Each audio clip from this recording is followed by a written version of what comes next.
Cooking oil के अंदर जो ट्रांस फैट होती है उसके हवाले से बताएं कि वो कितनी ख़तरनाक है। कुकिंग ऑयल के अंदर जो ट्रांस फैट होती है वो ट्रांस फैट भी होती है और वो मेगा फैट भी होती है। वो ट्रांस फैट और मेगा फैट इतने हद तक ख़तरनाक है कि हमारी बॉडी में अल्लाह ताला ने एंजाइम ही नहीं दिए हैं कि हम उसको डाइजेस्ट कर सकें। हमारी बॉडी में जो फैट डाइजेशन एंजाइम होते हैं वो लॉक और की तरह एक्ट करते हैं। जब फैट जाता है ऐसे ताले की तरह एंजाइम उसके साथ जाके लॉक हो जाता है। ट्रांस फैट जब आप लेते हैं तो ट्रांस फैट को लॉक करने का एंजाइम हमारे जिस्म में मौजूद नहीं है। इनफैक्ट जब फैट जज़ब करने वाला जो एंजाइम है ना उसको ट्रांस फैट से मुलाकात होती है तो वो ऐसे कॉम्प्लेक्स सा स्ट्रक्चर बना लेता है जो टूट भी नहीं सकता, हिल भी नहीं सकता, हजम भी नहीं हो सकता। अब ये स्ट्रक्चर मेरे जिस्म में जगह जगह जाके फंसेगा, ये मेरी सेल्स में भी फंसेगा, ये जाके खून की शरियानों में भी फंसेगा, ये वहाँ पे ब्लॉकेज भी करेगा। जब ब्लॉकेज करेगा तो ब्लड प्रेशर रेज होगा, आपको दिल की बीमारियाँ होंगी। यही अगर आपके दिमाग की वेसल्स में ब्लॉकेज होगी तो आपको स्ट्रोक हो सकता है, हेमरेज हो सकता है। और आपको पता है आपके पास आज अल्जाइमर्स डिजीज़ जिसमें आपकी याददाश्त चली जाती है उसकी बहुत बड़ी वजह आपके पास दिमाग में सोजिश और इन्फ्लेमेशन का ज़्यादा होना है, जिसकी वजह से दिमाग के सोचने वाले एरिया का स्ट्रक्चर श्रिंकेज होना शुरू हो जाती है। वो भी इन वेजिटेबल ऑयल्स की वजह से होता है। क्या कुकिंग ऑयल से भी वज़न में इजाफा हो सकता है? एब्सोल्युटली हो सकता है। जितने भी वेजिटेबल ऑयल्स जो हैं जिनमें जब आप फ्राई करते हैं, कुक करते हैं, बिकॉज आपकी बॉडी में एंजाइम्स ही नहीं है कि वो इसको डाइजेस्ट कर सकें, तो उससे आपके वज़न में इजाफा हो सकता है। आपकी जब आपकी फ़ैट वाली साइकिल को आप सैचुरेट कर देते हैं ना, यानी उतना फ़ैट आप ट्रांस फैट ले लेते हैं जिसको जिस्म हज़म नहीं कर सकता, तो वो फिर दूसरी साइकिल की तरफ डाइवर्ट कर जाता है। वो जिस साइकिल की तरफ डाइवर्ट कर जाता है उसको ग्लूकोनियोजेनेसिस कहा जाता है, यानी बॉडी में कार्ब लोड ज़्यादा होना शुरू हो जाता है। अगर आपकी डाइट में वेजिटेबल ऑयल्स में बने खाने ज़्यादा हैं, तले खाने ज़्यादा हैं, तो आपके जिस्म की फ़ैट साइकिल सेचुरेट होगी, वो कार्बोहाइड्रेट मेटाबॉलिज्म की तरफ जाएगी, आपके ब्लड में ग्लूकोज ज़्यादा होगा, मोटापा स्टार्ट होगा, डायबिटीज़ स्टार्ट होगा, बांझपन स्टार्ट होगा, पीसीओ स्टार्ट होगा, ब्लड प्रेशर ज़्यादा होगा, कोलेस्ट्रॉल ज़्यादा होगा। अच्छा, मुख्तलिफ इकसाम के कुकिंग ऑयल हैं जैसे जैतून का तेल, सूरजमुखी का तेल और नारियल का तेल। इसमें से ज़्यादा कौन सा फ़ायदेमंद है? देखिए जी, ज़्यादा फ़ायदेमंद हैं तो मैंने निकाले हैं। अगर सूरजमुखी का तेल फ़ायदेमंद होता तो मैं निकालती। अगर कैनोला ऑयल फ़ायदेमंद होता तो मैं निकालती। ना सूरजमुखी का ऑयल फ़ायदेमंद है, ना कैनोला ऑयल फ़ायदेमंद है। जैन ये वही वेजिटेबल ऑयल्स हैं जिनकी मैंने शुरू में और इनके नुकसानात की बात की है। नारियल और जैतून का तेल बहुत फ़ायदेमंद है। मेरी brand Holistic Wisdom by Sahar Chawla ने भी 100% ऑर्गेनिक कोकोनट ऑयल और 100% organic extra virgin olive oil launch किए हैं। पूरे पाकिस्तान में शिपमेंट हो रही है। आप लोग चाहें तो www.holisticwisdombysaharchavla.com पे जाके ऑर्डर कर सकते हैं। मेरा ऑफिशियल पेज डॉक्टर साहर चावला पे भी उसका लिंक मौजूद है। मैं आपको इनका फ़ायदा भी बता दूं और इनके लॉन्च करने की वजह भी बता दूं। जो नारियल का तेल होता है उसके स्ट्रक्चर में वो कड़ी ही नहीं होती है जो वो हीट और ऑक्सीजन को अकोमोडेट करे। वो सैचुरेटेड फैट होता है और उसका स्मोक पॉइंट हाई होता है। स्मोक पॉइंट क्या चीज़ है? आप खाना हमेशा उस कुकिंग मीडियम में बनाते हैं जिसका आपके पास स्मोक पॉइंट हाई होता है। यानी अगर आप उसको, स्मोक पॉइंट का मतलब होता है कि एक तेल ने कितनी गर्मी बर्दाश्त की कि उससे पहले वो टूटा, उससे पहले उसका स्ट्रक्चर ख़राब हुआ।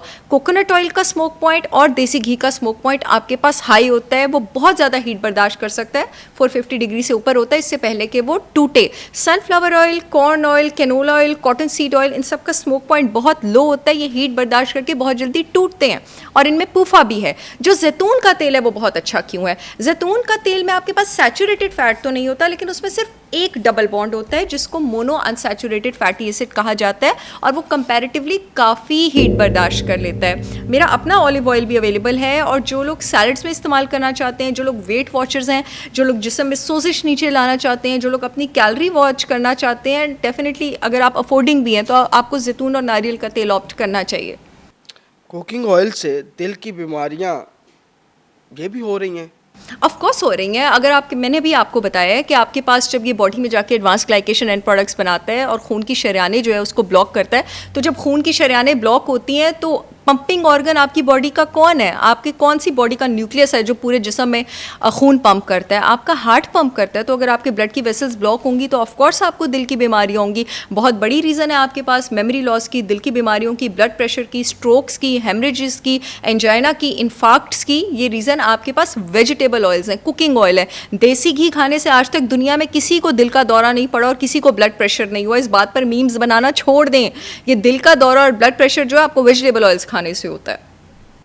कुकिंग ऑयल के सही दर्जा हरारत पर इस्तेमाल करने की क्या अहमियत है? मैंने अभी आपको एक चीज़ एक टर्म बताई है जिसको स्मोक पॉइंट कहा जाता है। स्मोक पॉइंट का मैं दोबारा मतलब बता देती हूँ। उसका मतलब ये है कि कोई भी कुकिंग मीडियम, कोई भी कुकिंग ऑयल कितनी गर्मी बर्दाश्त कर सकता है इससे पहले कि उसका स्ट्रक्चर टूट जाए, ठीक है। जैसे कोई भी इंसान जो है वो कितनी मुश्किल बर्दाश्त कर सकता है, जो कम मुश्किल बर्दाश्त कर सकता है वो फटू रह जाता है, जो ज़्यादा मुश्किल बर्दाश्त कर लेता है उसको अल्लाह तरक्की दे देता है। तो कुकिंग ऑयल्स का भी जनाब हमारे पास ऐसा ही हिसाब है। आपके पास जितने भी sunflower oil, corn oil, cotton seed oil, canola oil है, सारे के सारों का स्मोक पॉइंट बहुत लो है और यही इनके टेम्परेचर की जो है वो अहमियत है। इनको आप कुकिंग में यूज़ नहीं कर सकते। आपके पास जो देसी घी है, जो नारियल का तेल है, इसका स्मोक पॉइंट आपके पास बहुत हाई है। एक और तेल का नाम लेने लगी हूँ, पाकिस्तान के लोग शायद ही उसको अफोर्ड कर पाए, एवोकेडो ऑयल। इसका सबसे हाई स्मोक पॉइंट होता है, 550 से भी ऊपर होता है। तो इसको आप जितना मर्जी हीट करते हैं, इसमें आप डीप फ्राई करें, खाना ख़राब नहीं होता। लेकिन अगेन, देसी घी को भी आपने 2 बार से ज़्यादा डीप फ्राई के लिए यूज़ नहीं करना। मुख्तलिफ मेथड्स हैं कुकिंग के, जैसे भूनना, उबालना या भूनना उबालना, इसकी सेहत पर क्या असर पड़ता है? अच्छा, ये अच्छा क्वेश्चन है। देखिए जी, मैं हमेशा कहती हूँ कि जब आपने सब्ज़ी पकानी हो तो आप उसको बहुत कम देर पकाएं, क्योंकि आपके पास सब्जियों में आप उसको सौते करें, ठीक है, और बहुत ज़्यादा ना उबालें, क्योंकि सब्जियों में आपके पास वाटर सॉल्युबल विटामिन होता है। जिस विटामिन ने पानी में डिजोल्व होना है, अगर मैं उसको पानी में बहुत देर पकाऊंगी तो वो तो पानी में निकल जाएगा।